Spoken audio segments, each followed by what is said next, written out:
Hello and welcome to Woman. I am your host, Anntricia Bray Smith, author, educator, and public speaker. I am the voice for those who suffer in silence. It is indeed a blessing to be here with you, as today we're talking about tips to ease your anxieties for the holiday. And guys, I can't say the holiday is coming. The holidays are here. And I know women that this is a time when our anxieties and our stress and our worry levels just go out the window.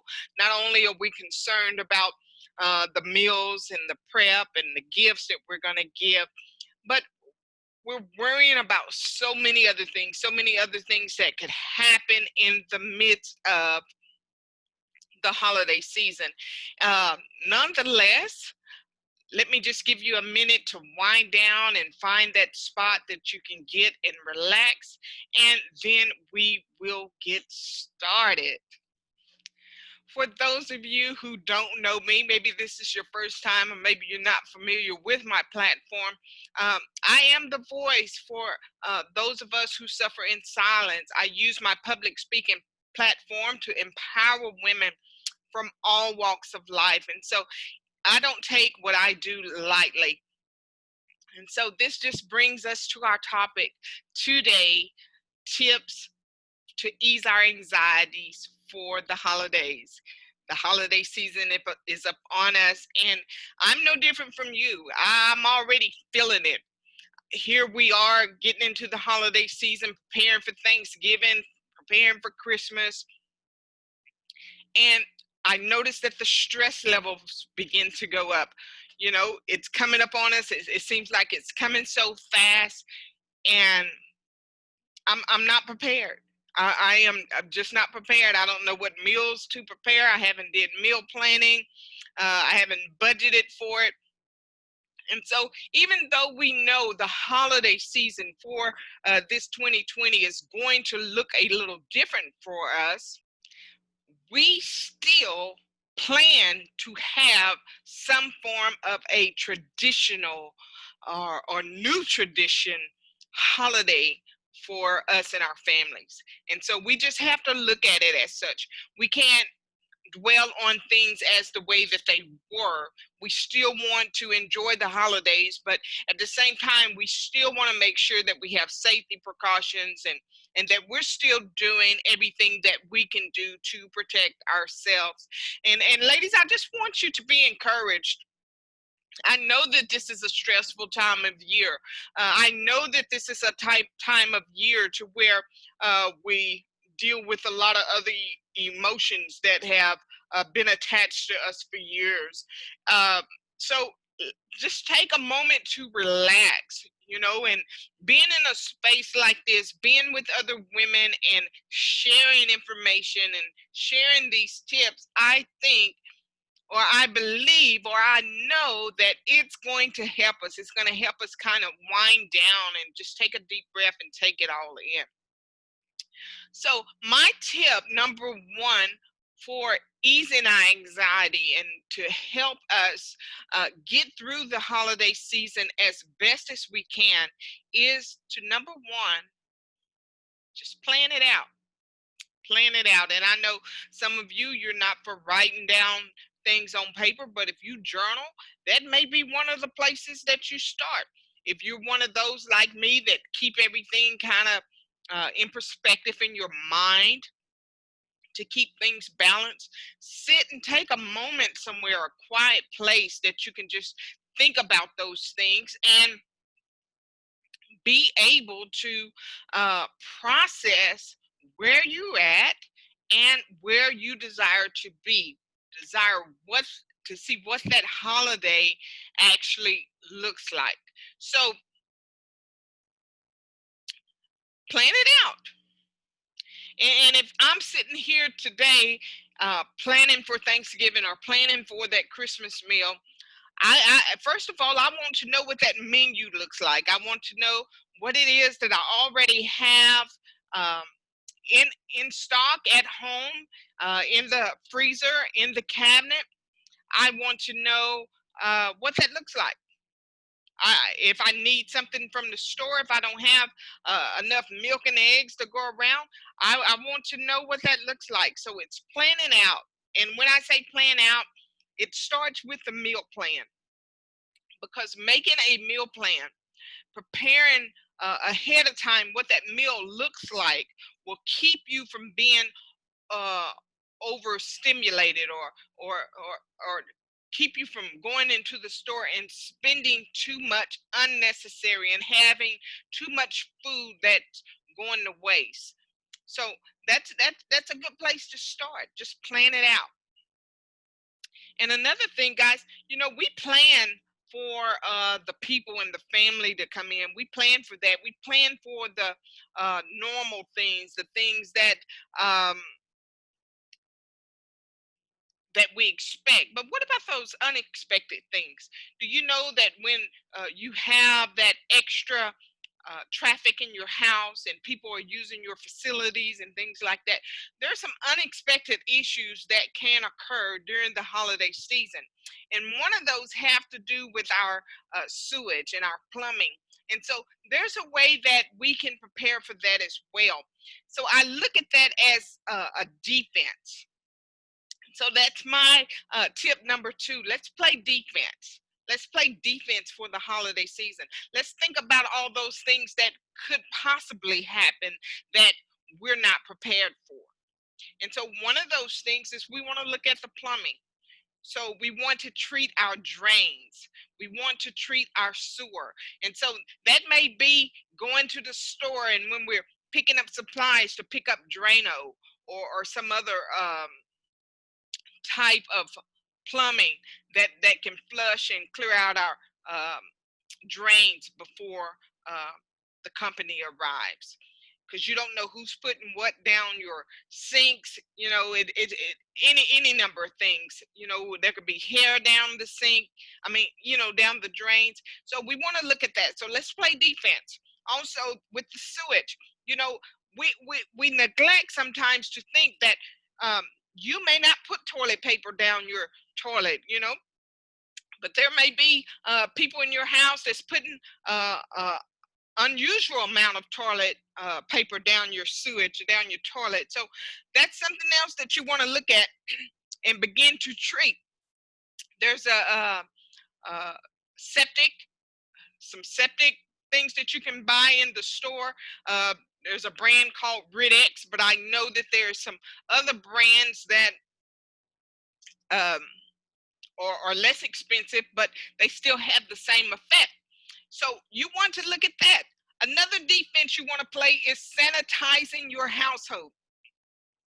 Sanitize your household, spray it down, wipe everything down, dust. You want to do that ahead of time, because we don't know what's coming in when the people come in. We don't know what they've been exposed to, what they've been around, but at the same time, we want to minimize a spread of any virus or any infection or any germ. So we want to minimize that. So we're going to play defense. And when we do that, we have a sense of calm. We have a sense that, hey, we can relax a little bit because we've done our part.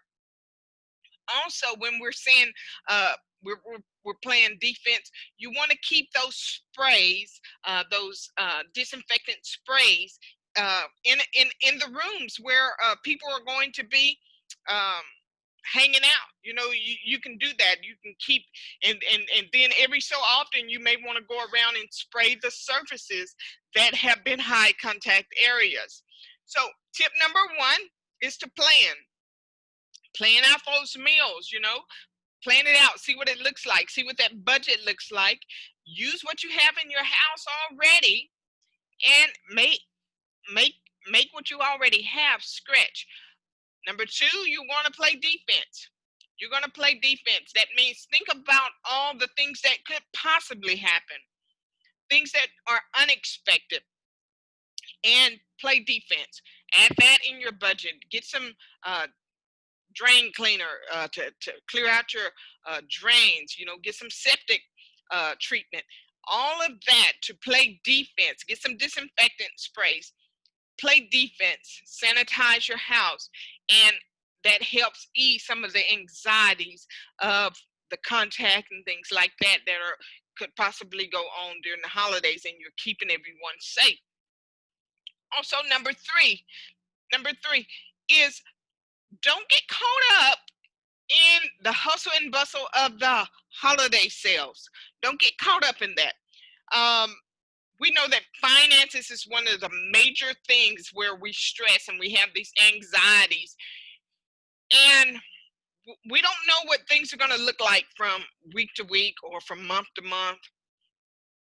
You know, we have to finish out this 2020 as strong as we can. Don't get caught up in the hustle and bustle of all of these sales and everyone telling you about this good sale and how you have to get it now or you're going to miss out.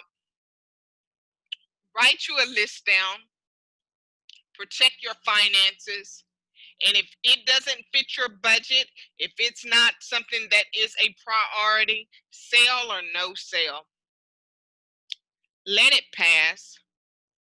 Let it pass. Uh, we get so caught up and so overwhelmed to where we feel like we just have to have everything. Our money, a lot of times, does not allow that. And so we look to these holiday sales. We look to these ads and things like that. We're just looking for stuff, and it entices us so much that we lose focus. We lose focus during the holidays.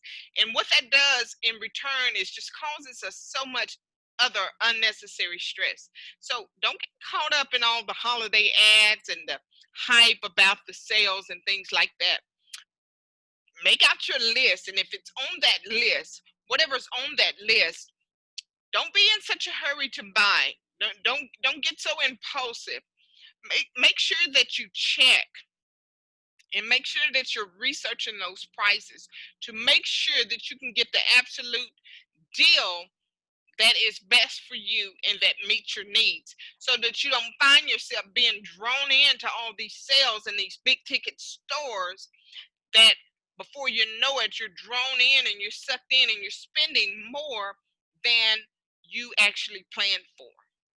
So I highly encourage shopping with small business. And it's not because I'm a small business owner. It is because it it protects you in a way that you're not so enticed or you're not drawn in by these other um, things that you find when you're shopping in these big ticket stores, these big department stores and things like that. I also highly encourage, which is tip number 4, shopping online. Shopping online, whether that is with small business or whether it is with your big retail stores or whatever that looks like, shop online. That doesn't only minimize you buying things and picking up things that aren't on your list, but it also allows you to be safe. It keeps you in the comfort of your home. It keeps you safe. It allows you also to compare the different prices at different locations so that you can make the best purchases. Also, another tip for the holiday is to, instead of buying gifts, give something that is non-monetary, something that's not costing you money. Give something that maybe you make at home, bake cookies or make a homemade card or send out thank you notes or holiday notes or holiday wishes, or get creative, whatever that is that it looks like. Give those things. Give those things. Not always you have to give gifts that cost your money, that takes your income, because with the holidays being stressful enough and with things looking so unpredictable as they are, we don't want to spend out more than we're capable of recovering um, over a short amount of time. So that means I'm not wanting to go out here and spend hundreds of dollars on gifts when I don't know if next week or next month, my job is going to be here or something like that. So I don't want to overextend myself financially. So give gifts that are not monetary. That's not costing you money for the holidays. And I know some of you are like me. You have gifts already laying around the house that were given to you or that you've collected over the course of the year that you're not going to use, you haven't used, it's still boxed, it's still new. Re-gift. Re-gift. If you have to give something or you want to give something to those coworkers, the people on your job and things like that, re-gift these items. Re-gift these items and give them. It's coming from you, it's coming from the heart. It doesn't matter that you go out and spend 20, 30, $40, $50 on a gift. When it's something that's already laying around your house, it still has value. It's just not valuable to you. So re-gift. So those are my tips for you for the holiday to help ease some of that anxiety. And guys, if you're like me and you're not expecting a big crowd for the holidays, maybe like usual, that's okay. Don't allow that to get you to the point to where um, you're feeling uh, some kind of anxiety or feeling some kind of way about it. Social media, technology, it works wonders. Do a Zoom call rather than going to try to travel. Do a Zoom call. Do a Zoom meeting. There's rooms that you can go in. There's all kind of people that can connect at one time to where you can be in the comfort of your home. They can be in the comfort of their home. You can enjoy a game. You can enjoy those laughs and that conversation, and you can do it and enjoy your family. It's not the same as being with them physically, but I tell you, it is the next best thing. It is the next best thing. It's easy to do, to sit here and have a conversation and know that you're safe. You can see your loved one. You can exchange conversations and smile in real time and enjoy just seeing their face and knowing that everyone is safe. So those are my tips. Hopefully, they are helpful to you. I know that you have tips also that you can use to help and share with other women in your life for the holiday. So leave some of those tips. Share some of those tips on your social media pages. Share some of those tips in those groups that you're affiliated with, those women groups and things like that that you're involved in. Put it in a post. Share that. Help that woman or other women that you love. Help them ease anxieties for the holidays. Guys, we can do this. We can do it. And no matter how we choose to do it, we can do it and make it look effortless. I am looking forward to the holidays. No matter what that looks like, it's just a blessing to have a meal on the table, regardless of what that is, to have family and friends and knowing that everyone is okay. So whether I'm Zoom calling and having a meeting like this to engage with my family and friends over the holiday, or whether I have some that come into the house and we're meeting physically face to face, there are tips that we can all include and implement to help ease our anxieties for the holiday season. Nonetheless, I appreciate you joining me for this edition of Woman to Woman. I am your host, Anntricia Bray Smith. Until next time.